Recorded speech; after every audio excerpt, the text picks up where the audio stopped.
এই 3টে সিটে আইএসএফ প্রায় জিতে গেছে। শুনে অবাক লাগছে তো, কিন্তু বাস্তব ছবিটা ঠিক এমনই হতে পারে।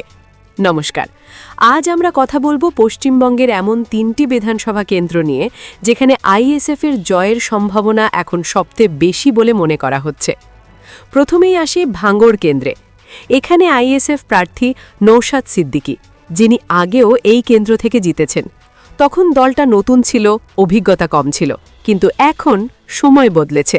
নৌশাদের অভিজ্ঞতা বেড়েছে, মানুষের সঙ্গে তার যোগাযোগ আরও অনেক শক্তিশালী হয়েছে। সাম্প্রতিক প্রচারে যে ভিড় দেখা যাচ্ছে তাতে একটা বিষয় স্পষ্ট, মানুষ এখনও তাকে নিজেদের লোক হিসেবেই দেখে।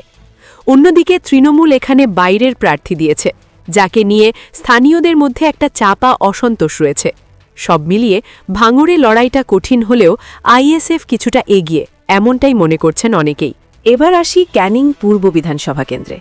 এখানে আইএসএফ প্রার্থী আরাবুল ইসলাম, যিনি আগে তৃণমূল কংগ্রেসেই ছিলেন, কিন্তু মতভেদের কারণে তিনি দল ছেড়ে আইএসএফে যোগ দেন। দীর্ঘদিনের রাজনৈতিক অভিজ্ঞতা আর এলাকায় শক্তিশালী প্রভাব, এই দুই মিলিয়ে তিনি এই লড়াইয়ে বড় ফ্যাক্টর হয়ে উঠেছেন। অনেকেই বলছেন এটা শুধুই একটা নির্বাচন নয়, এটা তার জন্য এক ধরনের জবাব দেওয়ার লড়াই। 2021 সালে আইএসএফ এখানে দ্বিতীয় স্থানে ছিল, তাই এবার জয়ের সম্ভাবনা আরও বেড়েছে। তার সঙ্গে তৃণমূলের প্রার্থী নিয়েও কিছু অসন্তোষের খবর আইএসএফের জন্য বাড়তি সুবিধা তৈরি করতে পারে। এবার আসি দেগঙ্গা কেন্দ্রে। এখানে আইএসএফ প্রার্থী মফিদুল হক, যিনি সম্প্রতি তৃণমূল ছেলে আইএসএফে যোগ দিয়েছেন। এলাকায় তিনি খুব পরিচিত মুখ আর সাংগঠনিকভাবে যথেষ্ট শক্তিশালী।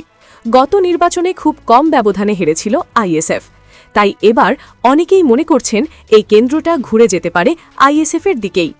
এখন প্রশ্নটা হলো, আইএসএফ কি শুধু এই 3টে আসনেই থামবে, নাকি আরও কয়েকটা আসন জিতে ডাবল ডিজিটে পৌঁছে যাবে? অন্যদিকে তৃণমূল কংগ্রেস ইতিমধ্যেই লক্ষ্য ঠিক করে ফেলেছে দক্ষিণ 24 পরগনা থেকে আইএসএফকে সম্পূর্ণভাবে সরিয়ে দেওয়ার। তাহলে সামনে কি অপেক্ষা করছে? একটা হাড্ডাহাড্ডি লড়াই, নাকি একেবারে একতরফা ফলাফল? আপনার কি মনে হয়, এই 3টে সিটে আইএসএফ কি সত্যিই জিতবে, নাকি শেষ মুহূর্তে পুরো খেলাটা ঘুরে যাবে? আপনার মতামত অবশ্যই কমেন্টে জানান।